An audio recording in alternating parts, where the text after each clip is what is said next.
going to show you how to put together the slightly revised Aeon's End organizer here. I've already punched out and sanded all these pieces that you're going to need.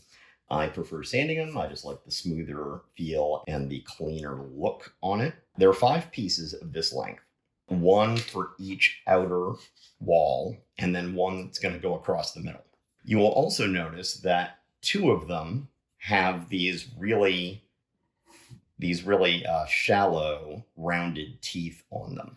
And those 2 sets of teeth are going to have to meet because that just allows you to more easily slide the various parts in.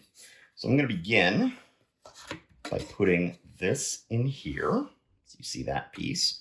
Now this is the end of a card row, and this is where your mats are going to be stored. We now want to take this piece right here and insert the teeth into those gaps right there. All right, so then I have this piece here.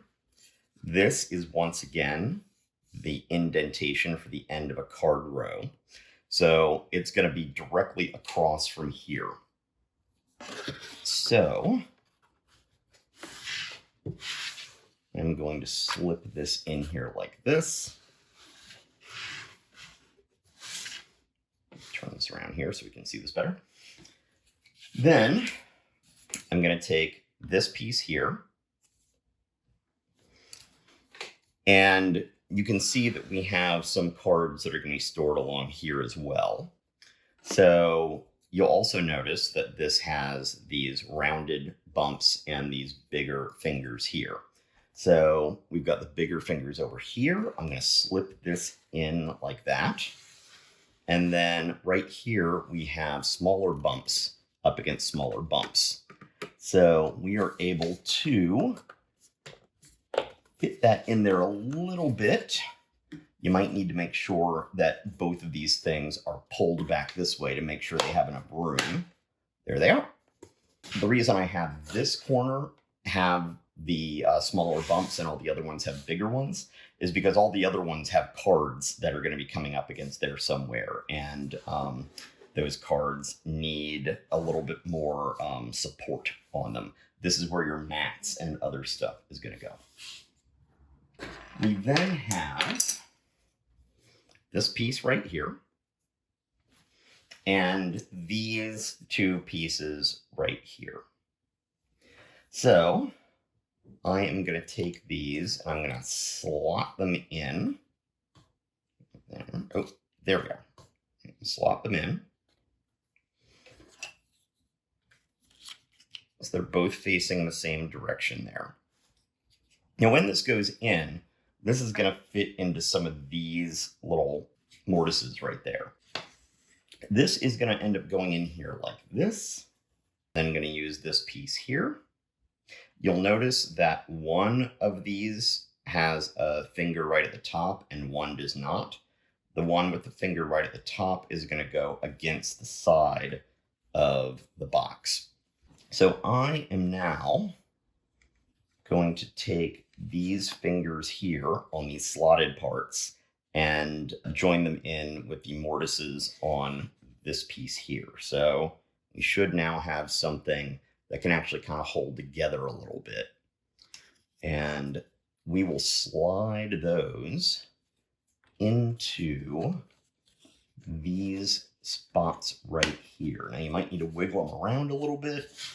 You want to make sure that both the top and the bottom fingers are in there. And right now mine are not yet. All right, there they go. There they go. All right.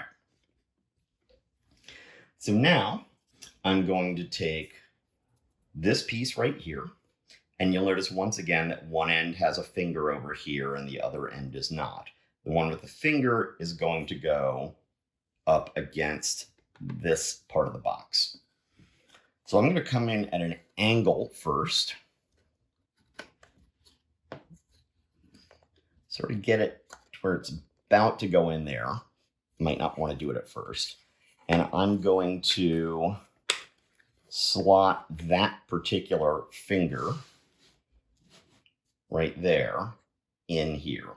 So at this point, we've got this other little piece that looks like the slotted pieces, but it does not have the slot. It's just cut off where the slot would be. So you want to match this up so that the pointy part here is going to be in line with the pointy parts on these. And I am going to take this right here. I'm going to slide it in to one of the two mortises. And there we are. So this should now be all together. It's a little fragile right now, so don't mess with it too much. We are going to tighten this up momentarily. This is the final piece of the actual organizer to put in. Then we have a bunch of different containers for other game elements. But what I'm going to do here is I'm going to bring this in so that, once again, those fingers go on those mortises. I am then going to bend this slightly. Let's see. I need to make sure that's actually in there. Let's see. There we go. So now at this point, I'm going to bend this slightly so that it can get in there. Right now it should be bowed out a little bit because it's not yet mated up with these fingers. But at this point, it should hopefully be a little bit easier to get those to match up because they're all kind of one unit here. So, let's see.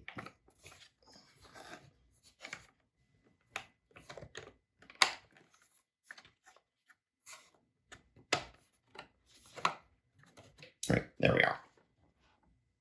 So it took a little bit of fiddling to get those to go in there, but this should be relatively stable at the moment. It will just become more stable as you put the other elements in and put the lid on the top.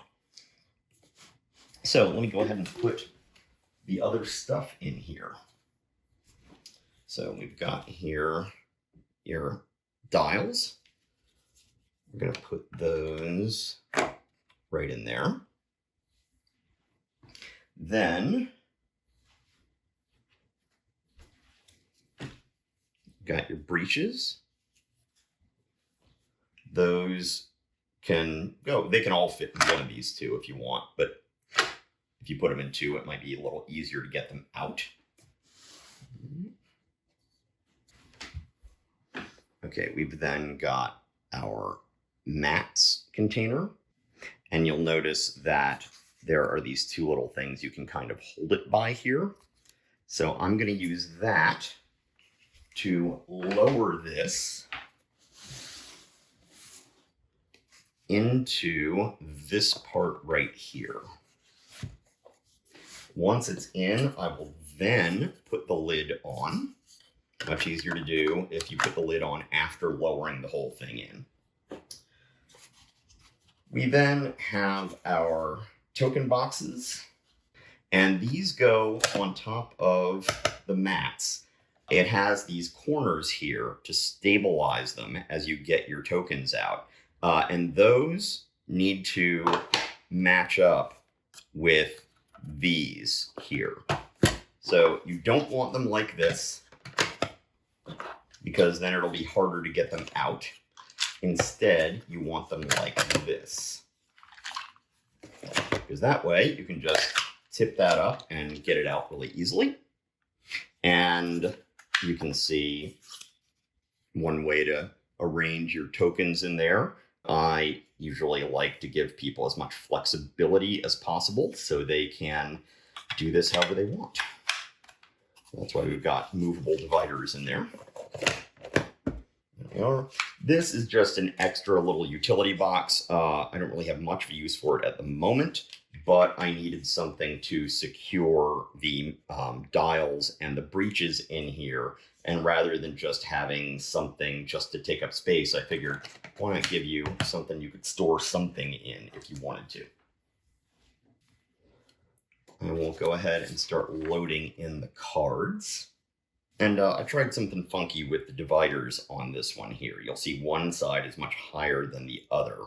And that higher side should always go towards the outside, since some of the inside ones have these lower fingers. Let's see. All right. There we are.